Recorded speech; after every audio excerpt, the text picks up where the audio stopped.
Hello students, this is Sunil sir from Sardana Tutorials. Welcome to all my students. आज हम लोग जो paper solve करने वाले हैं ये एसएससी CHSL टियर 1 का एग्ज़ाम है और ये जो एग्ज़ाम कंडक्ट हुआ था 9th जुलाई 2019 9 जुलाई 2019 को कंडक्ट हुआ था और ये शिफ्ट फर्स्ट का पेपर है। कौन सा? Shift first. 9 जुलाई 2019 का पेपर है, फर्स्ट शिफ्ट का पेपर है। तो आज हम लोग इस पेपर को डिस्कस करेंगे, एक एक क्वेश्चन को बहुत अच्छे से, बहुत बारीकी से। तो चलिए स्टार्ट करते हैं, देखते हैं अपना पहला क्वेश्चन क्या है इस पेपर का। तो देखिए फर्स्ट क्वेश्चन क्या है। A man bought 3 articles for rupees 3000 each. He sold the articles respectively at 15% profit, 10% profit and 15% loss. The total percentage profit loss he earned. किसी व्यक्ति ने 3 वस्तुएं खरीदी जिनमें से प्रत्येक की कीमत 3000 रुपये थी। उसने उन वस्तुओं को क्रमशः 15% लाभ, 10% लाभ और 15% की हानि पर बेचा। तो उसके द्वारा अर्जित कुल लाभ या हानि कितना प्रतिशत है? बहुत अच्छा क्वेश्चन। देखिए 3000 रुपीज़ में चीज़ों को खरीदा, कितनी चीज़ें खरीदी हैं? 3। तो कुल पैसा कितना खर्च किया होगा? 3000 इंटू 3 मीन्स उसने कुल पैसा बच्चों कितना खर्च कर दिया? 9000। इतना पैसा खर्च कर दिया। अब पहली चीज़ को 15% लाभ पर बेचता है, दूसरी को 10% लाभ पर और तीसरी को 15% की हानि पर। तो देखो एक चीज़ इसने 3000 रुपये में खरीदी थी और इसको 15% लाभ पर बेचा। तो किसी भी चीज़ को 15% लाभ पर बेचने का मतलब होता है 115% पर बेचना, मीन्स 115/100 कर दिया। ये एक चीज़ हो गई। दूसरी चीज़ को बेचा, वो भी 3000 की ही खरीदी थी बट उसको 10% के प्रॉफिट पर बेचा, मीन्स 110/100 हो गया हुआ। तीसरी चीज़ को 15% हानि पर, मीन्स 3000 की चीज़ थी, 15% की हानि पर बेचने का मतलब है 85% पर बेचा, 85/100 ये कर दिया। बस इसको सॉल्व कर लेंगे। देखो बच्चों 20 कैंसिल, कितना हो जाएगा ये?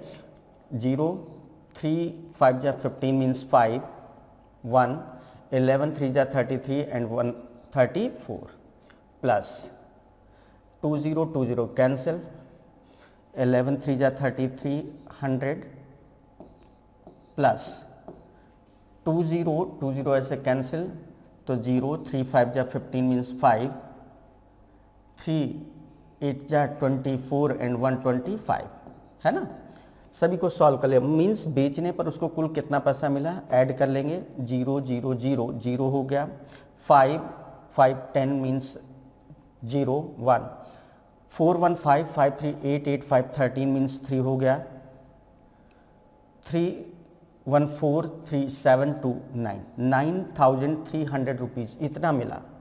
बच्चों खरीदा था इतने में, मिल रहा है इतना, तो प्रॉफिट कितने का हुआ? बोलो भाई प्रॉफिट कितने का हुआ? प्रॉफिट हुआ ना भाई। खरीदने की कीमत है 9000 रुपये, बेचने पर मिल रहे हैं 9300, तो डेफिनेटली क्या होगा? प्रॉफिट। और ये प्रॉफिट कितने का हुआ? 9300 माइनस 9000 है ना। तो बच्चों कितने का प्रॉफिट हो रहा है?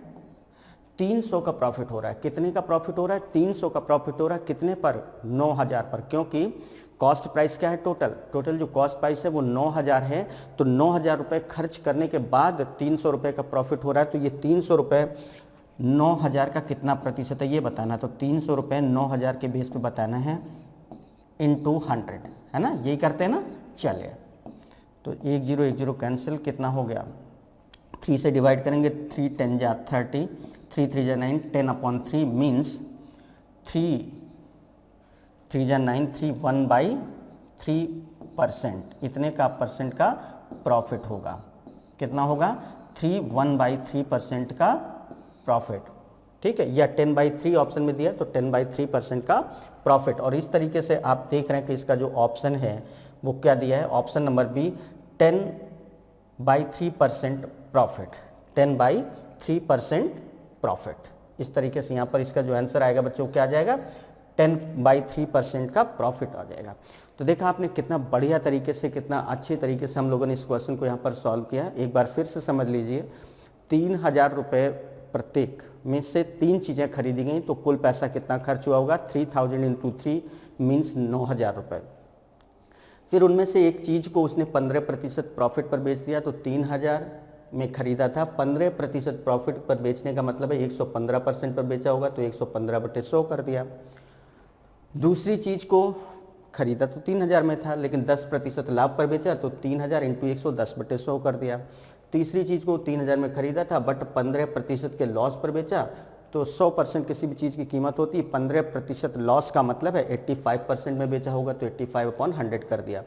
सॉल्व किया तो ये आ गया 3450, इस चीज़ को बेचा 3300 में, इस चीज़ को बेचने पर मिले 2550, कुल मिलाकर कितना पैसा मिला, 9300 रुपये। सभी चीज़ों को बेचने पर कितना मिला है बच्चों, 9300 रुपये। तो प्रॉफिट कितने का हुआ, 9300 रुपये मिल रहे हैं, जबकि खर्च किया था 9000 रुपये, तो प्रॉफिट कितने का हुआ, 300 रुपये का। 300 रुपये का प्रॉफिट हमें किस पे काउंट करना है, 9000 पर, क्योंकि प्रॉफिट या लॉस हमेशा कॉस्ट प्राइस पर काउंट कर दें। तो 300 जो है वो 9000 का कितना परसेंट है, ये निकाल लिया तो 10/3%। तो इस तरीके से इस क्वेश्चन का जो आंसर आएगा बच्चों कितना आ जाएगा, 10/3% प्रॉफिट। चलिए नेक्स्ट क्वेश्चन देखते हैं क्या है। ए earn ₹640 per day and works for 8 hours per day. B earns ₹360 per day and works for 6 hours per day. The ratio of per day wages of B to that of A प्रतिदिन 640 रुपये कमाता है और 8 घंटे काम करता है। B प्रतिदिन 360 रुपये कमाता है और 6 घंटे काम करता है। बी और ए की प्रतिदिन की मजदूरी का अनुपात, देखिए हाईलाइट क्या किया गया है, पर डे वेजेस, प्रतिदिन की मजदूरी का मतलब एक दिन का पूछा गया है, दिन के हिसाब से पूछा गया, घंटों के हिसाब से नहीं। तो हमें हाईलाइट क्या करना है, दिन, मतलब एक दिन की ए की अर्निंग और एक दिन की बी की अर्निंग की बात करी जा रही है। तो देखिए हमें बस वही, अब वो ए ने कितने घंटे में एक दिन का काम पूरा किया है, बी ने कितने घंटे में एक दिन का काम पूरा किया, इससे कोई मतलब नहीं, हमें दिन को हाईलाइट करके चलना है। तो बी और ए की प्रतिदिन की मजदूरी का अनुपात क्या है, तो बी की एक दिन की मजदूरी देखो क्या है, बी की एक दिन की मजदूरी बच्चों क्या है, 360 रुपये है ना, और ए की एक दिन की मजदूरी क्या है, 640 रुपये। हमें घंटों से कोई मतलब नहीं होगा क्योंकि हाईलाइट क्या किया गया, प्रतिदिन की मजदूरी, पर डे वेजेज है ना। तो बस इन दोनों का अनुपात निकाल लेना है तो कितना हो जाएगा, 360 रेशियो 640, 1010 तो कैंसिल हो गया है ना। अब 4 से अगर डिवाइड कर देंगे तो 4 9 जा 36, 4 से डिवाइड करेंगे तो कितना आ जाएगा, 16, मीन्स 9:16। क्लियर है ना। और 9:16 आप देखिए कहाँ पर हम आंसर दिया है, ऑप्शन नंबर ए। तो इस तरीके से इस क्वेश्चन का आंसर क्या आ जाएगा, ऑप्शन नंबर ए है ना। तो ये क्वेश्चन था। चलिए देखते हैं नेक्स्ट क्वेश्चन क्या है।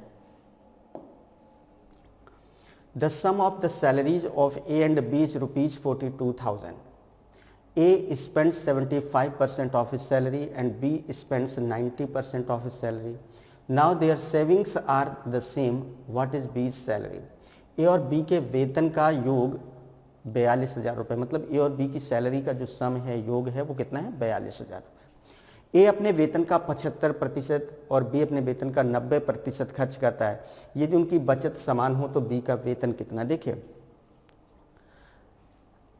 एक बात समझिए, जैसे ये बोला गया है कि ए स्पेंड 75% ऑफ हिज सैलरी, ए अपनी सैलरी का 75% खर्च करता है। तो बताओ बच्चों बचा कितना होगा। अगर कोई पर्सन अपनी सैलरी का, अपनी आय का 75% खर्च कर देता है तो जाहिर सी बात है 25% बचा होगा। मतलब ए की बचत कितनी है, जितनी उसकी सैलरी है उसका 25%। इसी तरीके से बात बी की करें तो बी 90% खर्च कर देता है, मतलब वो अपनी सैलरी का 10% बचाता है, मतलब जो भी उसकी सैलरी है उसका 10% बचाता है। अब ये दोनों सेविंग्स क्या हैं, सेम है, दोनों को सेम कर देना है और इस तरीके से हमें बी की सैलरी पता चल जाएगी। एक काम करते हैं, लेट कर लेते हैं, जो बी की सैलरी है बच्चों वो कितनी है, X रुपये। बी की सैलरी हमने मान ली X है, तो ए की सैलरी बताओ क्या बचेगी। ए की सैलरी हो जाएगी, तो दोनों की कुल मिलाकर कितना है, 42,000, तो ये हो जाएगी 42,000 माइनस X। अगर B की सैलरी X है तो उस समय A की सैलरी बच्चों क्या हो जाएगी, 42,000 माइनस X हो जाएगी। क्लियर है ना। अब देखिए, अब जो A है, A अपनी सैलरी का कितना, अगर 75% खर्च कर देता है तो 25% ही तो बचेगा। तो A की सैलरी कितनी है, 42,000 माइनस एक्स। अब इसका 25% मीन्स 25/100 इतना बचा। तो ए की ये बचत हो गई। अब बात करते हैं बी की सैलरी कितनी, एक्स। ये 90% खर्च कर देता, मतलब 10% बचत होगी, तो x का 10% 10/100 हो गया। क्लियर? बस अब इसको सॉल्व कर लेना है। दोनों, ये a की बचत है, ये b की बचत, और दोनों बचत क्वेश्चन के अकॉर्डिंग क्या है, सेम है। तो बीच में क्या आ गया, इक्वल, क्योंकि a की जो सेविंग्स है वो b की सेविंग के बिल्कुल बराबर है, तो बीच में इक्वल आ गया। अब इसको सॉल्व करना, तो देखिए कैसे सॉल्व करेंगे। इस 100 से ये 100 कैंसिल, 5 से डिवाइड किया, 5 2 जा 10, 5 से डिवाइड किया 5। क्लियर है? कितना हो जाएगा, ये हो जाएगा 42,000 इंटू 5 करेंगे 2,10,000 आ जाएगा। माइनस 5x इक्वल इधर कितना आ जाएगा बच्चों, 2x, है ना। ये उधर जाएगा तो माइनस का 5x है, दूसरी साइड जाएगा प्लस का हो जाएगा, तो 5 2 7x, 7x की वैल्यू बच्चों क्या हो जाएगी, 21,000 नहीं 2,10,000। तो x की वैल्यू क्या आ जाएगी, 7 3 जा 30,000। तो x की वैल्यू क्या आ गई, 30,000। और x ही क्या है, b की सैलरी है, और क्वेश्चन में b का ही सैलरी पूछी गई, b का वेतन कितना है। तो आप देखिए b की जो सैलरी है वो कितनी आ गई, 30,000। 30,000 कहाँ पर आंसर दिया, ऑप्शन नंबर डी। तो इस तरीके से इस क्वेश्चन का जो आंसर आएगा वो क्या आ जाएगा बच्चों, option number D, that is 30,000 rupees, है ना। बहुत आसान सा क्वेश्चन है। तो देख ले आपने किस तरीके से सॉल्व किया गया। हमने केवल इतना किया है, हमने लेट कर लिया है कि b की सैलरी बच्चों कितनी है, x रुपये है। अगर b की सैलरी 100 रुपये है और दोनों की सैलरी क्वेश्चन में बता रहा था कितना है, 42,000 है, तो जाहिर सी बात है a की सैलरी कितनी बची होगी, 42,000 माइनस x। अब a की सैलरी हमें पता है, b की सैलरी पता है। अब क्वेश्चन में जैसा कि बोला गया है कि a अपनी सैलरी का 75% खर्च कर देता है। अगर 75% खर्च कर देता है तो डेफिनेटली 25% ही बचत होगी उसकी। तो उसकी सैलरी कितनी थी, 42,000 माइनस एक्स, इसका 25%। और बी अपनी सैलरी का 90% खर्च कर देता है, मतलब 10% बचता है उसकी सैलरी का। तो उसकी सैलरी थी कितनी, एक्स, उसका 10%। तो इन दोनों को बराबर कर दिया, सॉल्व कर लिया, तो एक्स की वैल्यू क्या आ गई, 30,000। और एक्स ही क्या है, हमने लेट किया था कि बी की सैलरी, इट मीन्स बी की सैलरी कितनी हो जाएगी, 30,000 रुपीज़। क्लियर है ना। चलिए आगे बढ़ें। ठीक, नेक्स्ट क्वेश्चन देखते हैं। The given bar graph presents the results in terms of the number of students in a school for the 5 academic years. दिया गया दंड आरेख 5 शैक्षणिक वर्षों के दौरान एक स्कूल के परीक्षा फल के संदर्भ में विद्यार्थियों की संख्या को दर्शाता है। तो क्वेश्चन देखिए क्या है, what is the average number of students who passed in 5 academic years. 5 शैक्षणिक वर्षों में उत्तीर्ण होने वाले विद्यार्थियों की औसत संख्या क्या है। देखिए ये जो लाइट ब्लू कलर है ये पास वाले हैं, डार्क ब्लू वाला है ये फेल वाले हैं। तो हमें पास वाला देखना, उत्तीर्ण वाले मतलब लाइट ब्लू कलर। तो यहाँ पर देखिए लाइट ब्लू कलर ये 2013-14 में कितना है, 150। तो ये कितना हो गया बच्चों, 150। यहाँ पर ये कितना है बच्चों, 200, है ना। यहाँ पर कितना है, ये 300 प्लस यहाँ पर कितना है, ये 250 है ना। और सबसे लास्ट में देखो ये बच्चों कितना है, 300, है ना। तो सभी पांचों शैक्षणिक वर्ष में, मतलब इसमें और इसमें पास होने वाले स्टूडेंट की संख्या अलग अलग कितनी है। अगर इन सब को हम सम कर दें तो कितना आ जाएगा, सम करेंगे तो ये कितना हो जाएगा, ये हो जाएगा आपका देखिए 150 एंड 200, 350 एंड 300, 650, 650 एंड 250, 900 एंड 1000। कितना आ गया, 1000। सभी को ऐड कर दिया, 1000। औसत पूछा गया था तो 5 शैक्षणिक ईयर्स लिए हैं, तो 5 से इसको क्या कर देंगे, डिवाइड कर देंगे। तो 1000 डिवाइडेड बाई 5 आपको कितना मिल जाएगा, 200, है ना। तो इस तरीके से इस क्वेश्चन का जो आंसर आएगा बच्चों कितना आ जाएगा, कितना आ जाएगा, 200। और 200 यहाँ पर नहीं दिया, इसको बना लेते हैं 200। यहाँ पर ये सब एक बना लेते हैं 200। तो ये इस तरीके से इसका ऑप्शन हो जाएगा 200। ठीक है भाई, उत्तीर्ण होने वाले पूछे गए थे, उत्तीर्ण वाले मतलब पास वाले, क्या पास वाला लाइट ब्लू कलर था, तो ये सबको ऐड कर दिया। इन सबको ऐड करके हमारा देखिए ये पहला वाला कितना था, 150 के बराबर है, 150 हो गया। ये 200 के बराबर है, 200 हो गया। ये 300 के बराबर है, 300 हो गया। ये हमारा कितना है, 250 हो गया। ये किसके बराबर है, 300 के बराबर, 300। सभी को ऐड किया तो कितना हो गया, ये आ जाएगा आपका, देखिए एक बार फिर से ऐड कर लेते हैं तो कितना हो जाएगा, 150 एंड 200, 350 और 3 सॉरी यहाँ पर 1200 आएगा। कितना आ जाएगा 1200। ये सम कितना आ रहा है बच्चों 1200 अपॉन 5 करेंगे तो कितना आ जाएगा 240 आएगा। और 240 देखिए किस ऑप्शन में दिया है, ऑप्शन नंबर डी। तो इस तरीके से इस क्वेश्चन का सही आंसर क्या होगा, ऑप्शन नंबर डी। इसको थोड़ा सा रेक्टिफाई कर लीजिए, ये सम गलत हो गया था। यहाँ पर सम कितना आएगा 1200 को 5 से डिवाइड करेंगे तो कितना आ जाएगा 240। और इस तरीके से इस क्वेश्चन का जो करेक्ट आंसर होगा वो 240 होगा। आसान क्वेश्चन है, सभी को जोड़ के क्या कर देना था, बस 5 सेक्शन क्लियर थे तो 5 से डिवाइड कर देना था तो आपका एवरेज आ जाएगा। और इस तरीके से इस क्वेश्चन का आंसर क्या आ जाएगा 240। क्लियर है। नेक्स्ट क्वेश्चन देखते हैं क्या है। The simplified value of, simplification का क्वेश्चन देखिए, 46 minus 3/4 of 32 minus 6 upon 11 plus 3/4 of 34 minus 6। चलिए सॉल्व करते हैं बच्चों। देखिए सॉल्व करेंगे क्या हो जाएगा। 46 तो ऐसे लिख रहा, माइनस ऑफ वाला पोर्शन पहले सॉल्व करेंगे।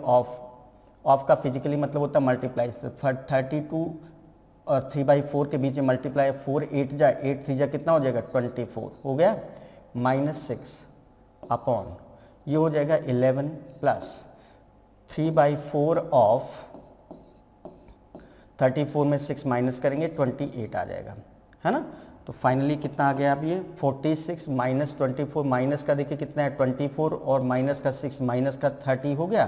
तो 46 में 30 माइनस करेंगे तो 46 माइनस का 30 अपॉन 11 प्लस फिर से वही चीज़, ऑफ का मतलब फिजिकली मल्टीप्लाई होता है, 4 7 जा 28, 7 3 जा 21, है ना भाई। अब मल्टीप्लाई करोगे तो 4 7 28, 7 7 3 जा 21, तो 11 प्लस 21 आ गया। ऊपर करेंगे कितना आ जाएगा 16, नीचे करेंगे तो 11 एंड 21 कितना आ गया 32। 16 अपॉन 32 मीन्स 1/2। तो इस तरीके से इस क्वेश्चन का जो आंसर आएगा क्या आएगा 1/2, जो कि ऑप्शन नंबर डी में दिया। तो इस तरीके से इस क्वेश्चन का जो करेक्ट आंसर है बच्चों कितना आ जाएगा 1/2। ये भी बहुत आसान सा क्वेश्चन था, किस तरीके से किया गया है ये आप यहाँ पर समझ गए होंगे, ठीक है ना। बहुत आसान सा क्वेश्चन था। चलिए देख लेते हैं नेक्स्ट क्वेश्चन क्या है।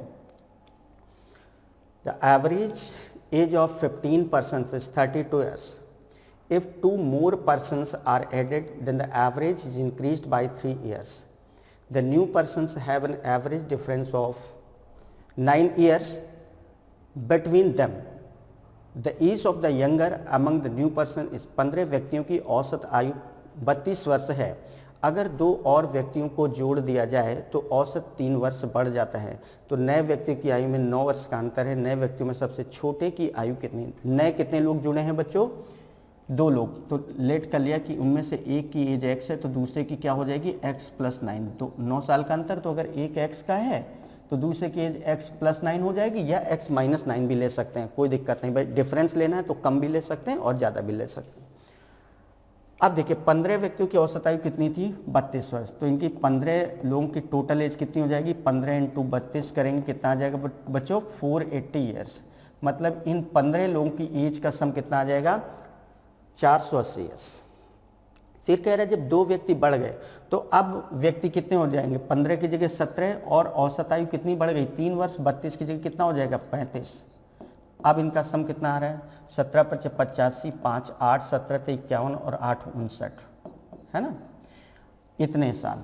एक बात बताओ बच्चों कि अगर 15 लोग थे उनकी एज का सम कितना था 480 ईयर्स। 15 लोगों की एज का सम 480 वर्ष था, लेकिन जैसे ही 2 लोगों को इसमें इन्वॉल्व किया तो यही सम कितना हो जा रहा है 595 बढ़ गया। क्यों बढ़ा, क्योंकि हमने 2 लोगों को शामिल किया। तो कितना बढ़ा है, उतना ही बढ़ा होगा जितना दोनों की एज का सम होगा। तो देखो कितना बढ़ा 595 माइनस 480, है ना।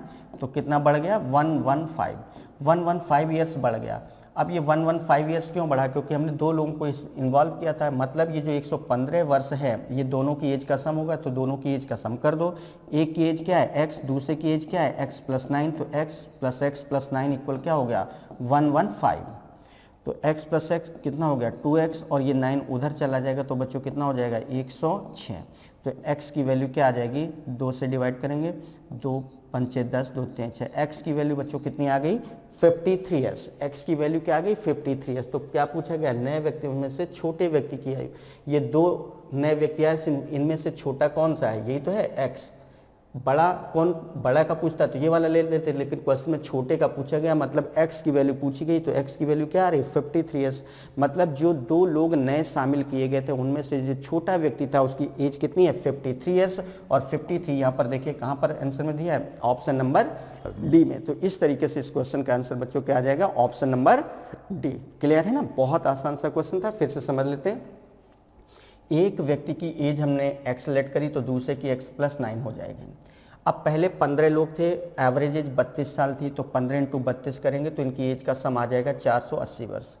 फिर 2 जब ये शामिल हो गए तो लोग कितने हो गए, 15 की जगह 17, लेकिन जब 17 हो गए तो औसत आयु भी तो 3 वर्ष बढ़ गई, मतलब 32 की जगह औसत आयु कितनी हो गई 35, तो दोनों को मल्टीप्लाई किया, मतलब अब इन सब की एज का सम 595 हो गया।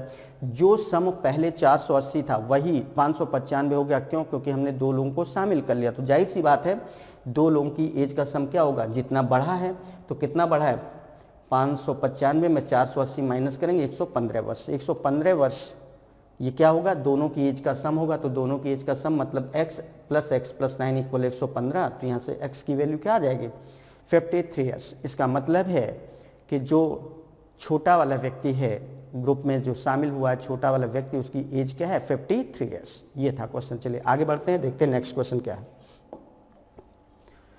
If each side of rectangle is decreased by 11%, then its area will decrease by। यदि आयत की प्रत्येक भुजा 11% कम कर दी जाए तो इसका क्षेत्रफल कितने प्रतिशत कम हो जाएगा। देखिए रेक्टेंगल की बात करते हैं तो रेक्टेंगल मीन्स लेंथ और ब्रेड्थ होता है, मतलब एक्स एक्सिस और वाई एक्सिस। जब दोनों एक्सिस पर चेंजेज होते हैं परसेंटेज में तो कैसे सॉल्व करते हैं। देखिए एक्स एक्सिस में भी 11% का चेंज हो रहा है, वाई एक्सिस में भी 11% का चेंज हो रहा है, और दोनों जगह कमी की बात कर रहे हैं तो कमी का मतलब होता है माइनस 11 हो गया। फिर y में भी कमी हो रही तो माइनस का 11 हो गया। अब ये भी माइनस, ये भी माइनस, माइनस का मल्टीप्लाई क्या होता है प्लस, तो बीच में प्लस और दोनों का मल्टीप्लाई 11 इंटू 11 अपॉन 100, ये तरीका होता है। और इस तरीके के क्वेश्चन हम लोग पिछले पेपर में भी कई बार कर चुके हैं। तो ये कितना हो जाएगा -11 कितना हो गया बच्चों -22 प्लस 11 इंटू 11 करेंगे 121 अपॉन 100 आ जाएगा। तो कितना आ जाएगा -22 प्लस 1.21, ये आ गया। इसको सॉल्व करेंगे तो माइनस का ये क्या है 22 है ना, और इसमें हमें प्लस कर देना है कितना 1.21। तो देखिए क्या होगा, इसमें से माइनस करते हैं तो 10 में से 1 माइनस करेंगे 9, इधर 9 बचेगा, 9 में से 2 तो 7, और इधर 1 1 0, और इधर ये 2 है ना। माइनस का नंबर बड़ा था तो यहाँ पर रिजल्ट में क्या आएगा माइनस, और रिजल्ट में माइनस आ रहा है, माइनस का मतलब होता है कमी, है ना। तो 20.79% की क्या हो जाएगी कमी हो जाएगी। 20 मतलब जो इसका एरिया होगा, इस रेक्टेंगल का जो एरिया होगा बच्चों 20.79% क्या हो जाएगा कम हो जाएगा। और 20.79% देखिए कहाँ पर दिया है ऑप्शन नंबर बी में। इट मीन्स इस क्वेश्चन का जो करेक्ट आंसर होगा that will be answer number B. ठीक है, ऑप्शन नंबर बी 20.79%। तो देखा आपने किस तरीके से, देखिए हमेशा ध्यान रखें इस तरीके के क्वेश्चन में कमी का मतलब हमेशा क्या लेना है माइनस से, बढ़ोतरी का मतलब हमेशा प्लस से लेना है। और यहाँ पर बस ये ध्यान रखना होता है अगर ये दोनों माइनस हैं तो माइनस माइनस क्या होता है मल्टीप्लाई प्लस। अगर एक प्लस होता है मतलब एक बढ़ता है एक घटता है, तो एक प्लस एक माइनस, तो प्लस माइनस का मल्टीप्लाई यहाँ पे क्या हो जाता है माइनस। बस इस तरीके से चेंज कर लेते हैं। और लास्ट में बस ये ध्यान रखना होता है अगर नेगेटिव आ रहा है तो डेफिनेटली कमी होगी, और अगर प्लस आ रहा है तो हमेशा क्या होगी बढ़ोतरी होगी, उतने प्रतिशत की बढ़ोतरी होगी। बस ये ध्यान रखिएगा। ठीक है, चलिए नेक्स्ट देखते हैं क्वेश्चन क्या है। A and B can complete a piece of work in 15 days and 10 days respectively. They got a contract to complete the work for rupees 75,000.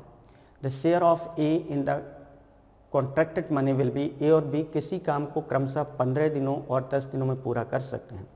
ए काम को 75,000 रुपये में पूरा करने के लिए उन्हें ठेका मिला।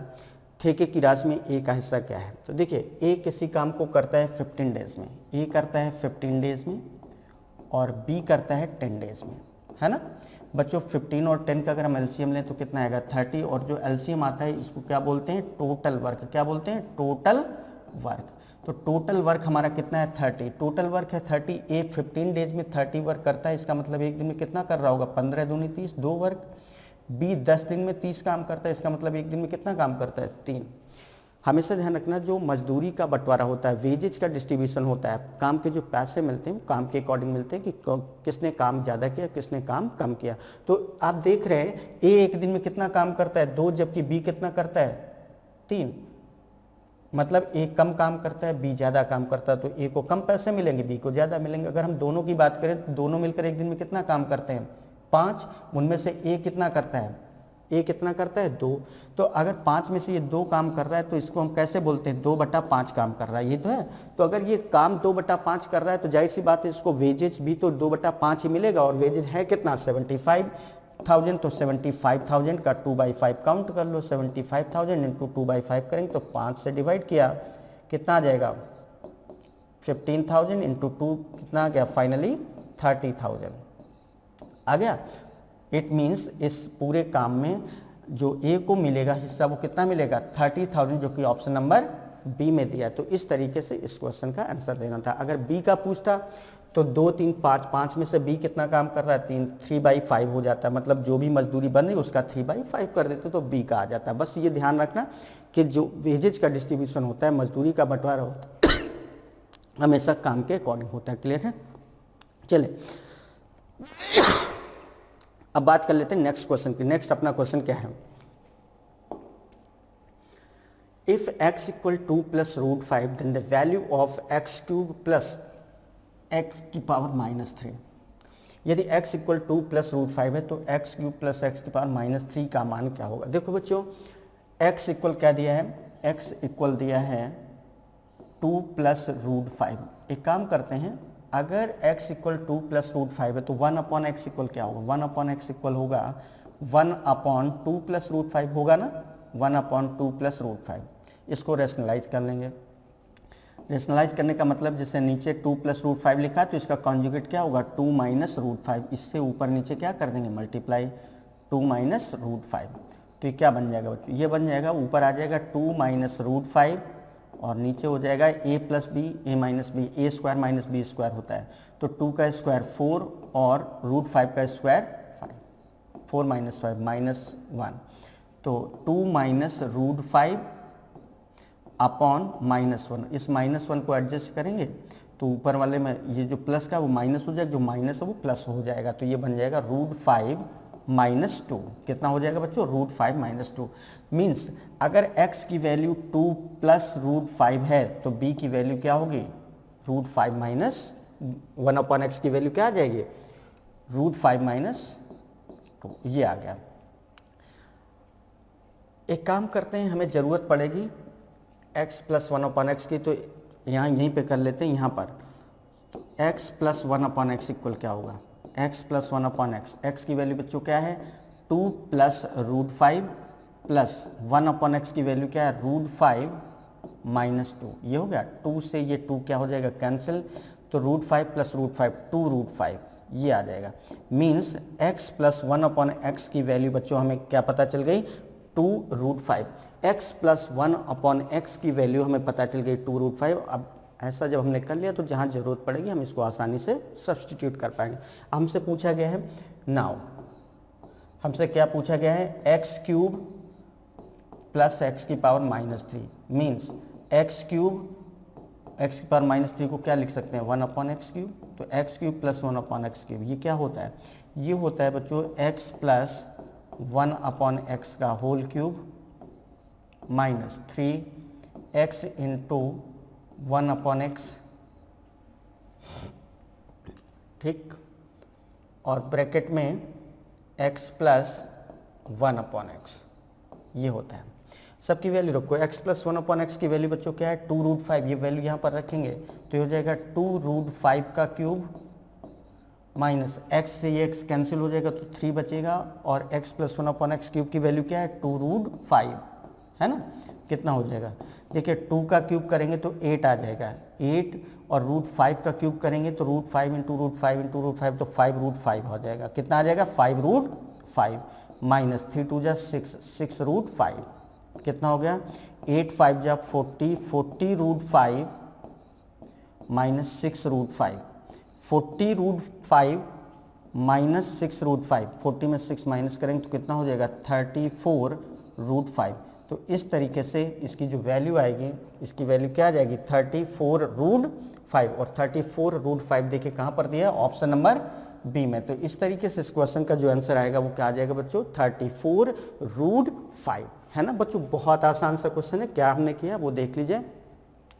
x इक्वल दिया था 2 प्लस √5 है, तो 1/x क्या होगा 1/2 प्लस √5, इसको रेशनलाइज किया, रेशनलाइज करके सॉल्व किया तो 1/x की वैल्यू क्या आ जाएगी बच्चों √5 माइनस 2।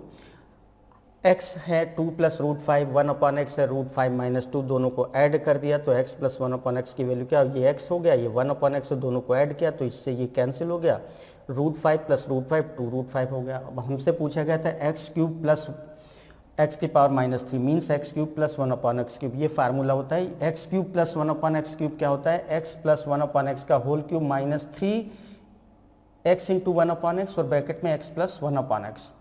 इसकी वैल्यू हमें पता है 2√5, तो वैल्यू रख दी तो ये बन गया 2√5 का क्यूब माइनस 3, ये x से ये x कैंसिल हो जाएगा तो 3 बचेगा और इसकी वैल्यू 2√5, 2 का क्यूब 8 और √5 का क्यूब करेंगे तो 5√5 माइनस 3 2 जा 6√5, ये बन गया 8 5 जा 40√5 माइनस 6√5, सॉल्व कर लिया तो 34√5। इस तरीके से बच्चों इस क्वेश्चन का आंसर आया। चलिए आगे बढ़ते हैं, देखते हैं अपना नेक्स्ट क्वेश्चन क्या है।